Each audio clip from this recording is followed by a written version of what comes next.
दोस्तों, आज हम आपको एक ऐसी खबर सुनाने जा रहे हैं जो सिर्फ एक खबर नहीं है बल्कि बदलते हुए समय का आईना है।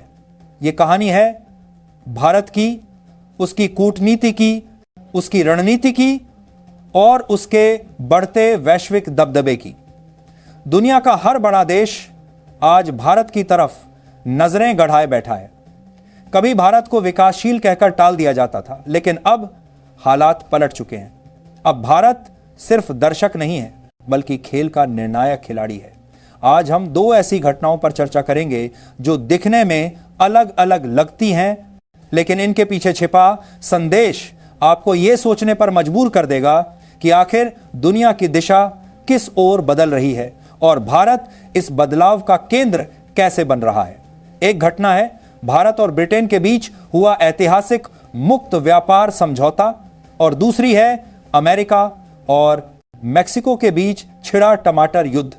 सुनने में ये दोनों कहानियां बिल्कुल अलग लग सकती हैं, लेकिन जब आप इन्हें जोड़कर देखेंगे तो समझ में आएगा कि व्यापार की दुनिया में भारत का भविष्य कितना उज्जवल है।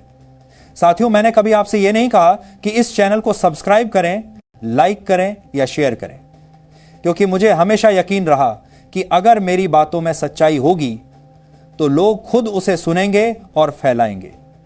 लेकिन आज पहली बार मैं आपसे एक विनम्र अपील कर रहा हूं, अगर आप मुझे एक ईमानदार पत्रकार मानते हैं तो अभी इस चैनल को सब्सक्राइब कर लें और इस वीडियो को अंत तक जरूर देखें। दोस्तों, इतिहास गवाह है कि किसी भी देश की असली ताकत सिर्फ उसकी सेना या उसके हथियारों में नहीं होती। ताकत होती है उसकी अर्थव्यवस्था में, उसके व्यापार में और उसकी कूटनीति में। और भारत ने इस बात को समय रहते समझ लिया है। 21वीं सदी में युद्ध अब बंदूक से नहीं लड़े जा रहे, युद्ध अब कूटनीति और व्यापार से लड़े जा रहे हैं। वहीं देश आगे निकल रहा है जिसके पास मजबूत अर्थव्यवस्था है और व्यापारिक समझ है। भारत ने इस नए खेल को पहचान लिया और इसीलिए आज वह कदम कदम पर दुनिया को चौंका रहा है। जुलाई 2025 का महीना था। लंदन की धरती पर ऐसा नजारा देखने को मिला जिसने पूरी दुनिया को हैरान कर दिया। भारत के प्रधानमंत्री नरेंद्र मोदी और ब्रिटेन के प्रधानमंत्री केयर स्टारमर एक मंच पर आए और दोनों ने दस्तखत किए। यह दस्तखत किसी साधारण कागज पर नहीं थे, बल्कि ये थे भारत यूके मुक्त व्यापार समझौते पर। इस समझौते के बाद भारत से ब्रिटेन जाने वाले लगभग 99% सामान पर कोई टैक्स नहीं लगेगा। सोचिए दोस्तों, इसका क्या मतलब है। पहले जब भारत का चावल, गेहूं, दालें या मसाले ब्रिटेन भेजे जाते थे तो वहां उन पर इतना टैक्स लगाया जाता था कि कीमत 3 गुना तक पहुंच जाती थी। वहां का आम आदमी भारतीय सामान खरीदने से कतराता था, लेकिन अब यह सब बदल जाएगा। अब ब्रिटेन के बाजारों में भारतीय सामान धड़ल्ले से बिकेगा। वहां के लोग हमारी दालें, हमारे मसाले, हमारे चावल, यहां तक कि हमारी सब्जियां भी किफायती दामों पर खरीद पाएंगे। यह खबर सिर्फ किसानों के लिए नहीं बल्कि छोटे उद्योगपतियों और उद्यमियों के लिए भी सुनहरी किरण है। भारत में बने गहने, आयुर्वेदिक दवाइयां, टेक्सटाइल और हस्तशिल्प अब ब्रिटेन के बाजार में छा जाएंगे। पहले जो चीजें वहां के ग्राहकों के लिए महंगी पड़ती थीं, अब वे आसानी से उपलब्ध होंगी। इसका मतलब यह है कि भारत का हर छोटा व्यापारी, हर छोटा किसान अब सीधे ब्रिटेन की अर्थव्यवस्था से जुड़ सकेगा। दूसरी तरफ ब्रिटेन को भी इसका बड़ा फायदा होगा। ब्रिटिश कंपनियां जो भारत में कारोबार करना चाहती थीं, उन्हें पहले तमाम टैक्स और नियमों से जूझना पड़ता था। अब वे आसानी से भारत में अपने प्रोडक्ट बेच सकेंगी। लग्जरी कारें, ब्रांडेड कपड़े और इलेक्ट्रॉनिक सामान अब भारत में पहले से ज्यादा सस्ते दामों पर मिलेंगे। यह फायदा भारतीय मध्यम वर्ग को मिलेगा। दोस्तों, इस सौदे की सबसे बड़ी खासियत यह थी कि यह सिर्फ एक समझौता नहीं था, बल्कि यह भारत की कूटनीतिक जीत थी। ब्रिटेन के प्रधानमंत्री केयर स्टारमर ने इस समझौते को अपनी अर्थव्यवस्था के लिए नई शुरुआत बताया। उन्होंने कहा कि पहले जिन सामानों पर आज पताता है, इसके बारम के भेंट राजा के कर भारत के बारह में किसके लिए भारत की कूटनीतिक जीत थी। 100% टैक्स लगता था, अब वे सामान सिर्फ 10% टैक्स पर उपलब्ध होंगे। यह ब्रिटेन की जनता और निवेशकों दोनों के लिए वरदान है, लेकिन भारत का फायदा इससे कहीं ज्यादा बड़ा है।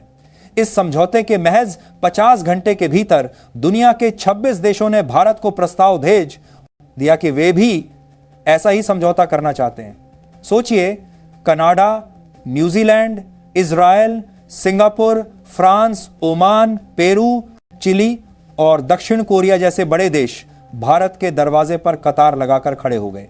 यह किसी चमत्कार से कम नहीं था। इस घटना ने दुनिया को यह संदेश दिया कि चीन का दौर खत्म हो रहा है और भारत नया केंद्र बन रहा है। पिछले 3 दशकों से चीन को दुनिया की फैक्ट्री कहा जाता था, लेकिन अब हालात बदल गए हैं।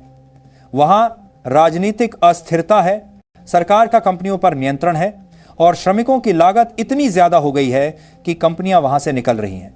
उन्हें नए विकल्प की तलाश है और भारत उनके लिए सबसे सही विकल्प बनकर उभरा है।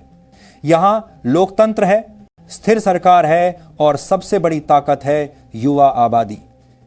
यही वजह है कि एप्पल जैसे बड़े ब्रांड्स अब चीन से निकलकर भारत में फैक्ट्री खोल रहे हैं। भारत का यह समझौता इस बदलाव को और तेज कर देगा।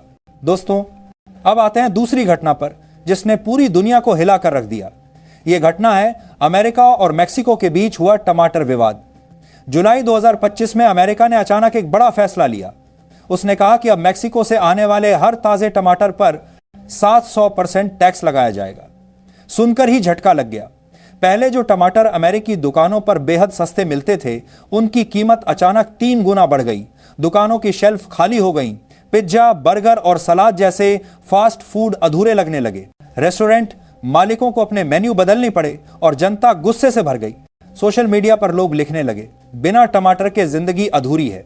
यह एक ऐसा फैसला था जिसने अमेरिकी जनता को परेशान कर दिया। लेकिन असली चौंकाने वाली बात यह थी कि मेक्सिको ने इस पूरी स्थिति में जरा भी गुस्सा नहीं दिखाया। उसने न कोई कामकर तक पर जाता था, धमकी दी, न कोई झगड़ा किया, बल्कि उसने चुपचाप अपनी राह बदल ली। उसने कनाडा के साथ हाथ मिला लिया और अपने टमाटर सीधे कनाडा भेजने शुरू कर दिए। कनाडा ने भी दिल खोलकर उसका स्वागत किया और हर संभव मदद की। नतीजा यह हुआ कि अमेरिकी जनता टमाटर के लिए तरस गई और मेक्सिको ने नए बाजार में अपनी जगह बना ली। दोस्तों, भारत ने इस पूरी घटना से बहुत बड़ी सीख ली।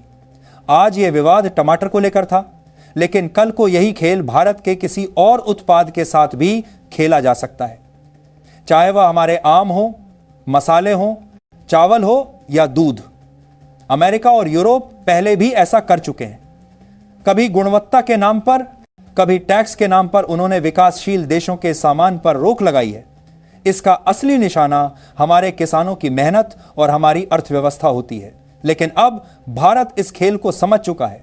भारत ने ठान लिया है कि अगर कोई देश हमारे उत्पादों पर टैक्स लगाएगा तो हम भी चुपचाप अपने नए रास्ते ढूंढेंगे, बिना धमकी, बिना झगड़े, बिल्कुल मेक्सिको की तरह। यही है असली रणनीति, यही है भविष्य का खेल। भारत ने समझ लिया है कि अंतर्राष्ट्रीय व्यापार सिर्फ पैसों और सामान का आदान प्रदान नहीं है, यह भरोसे और स्थिरता का खेल है। और इस खेल में भारत अब जीतने की तरफ बढ़ रहा है। ब्रिटेन जैसे देश भारत से हाथ मिलाने के लिए आगे आ रहे हैं और अमेरिका जैसी गलतियों का फायदा भारत को मिल रहा है। अब सवाल यह है कि क्या भारत इस मौके का सही इस्तेमाल कर पाएगा? क्या हम सचमुच चीन की जगह दुनिया की नई फैक्ट्री बन पाएंगे? क्या हमारे किसान और हमारे छोटे उद्योगपति आने वाले सालों में दुनिया की जरूरतें पूरी कर पाएंगे? दोस्तों, यह सवाल आपसे भी है, क्योंकि भारत का भविष्य सिर्फ सरकार की रणनीति पर नहीं, बल्कि आप जैसे नागरिकों की मेहनत और सोच पर भी निर्भर करता है।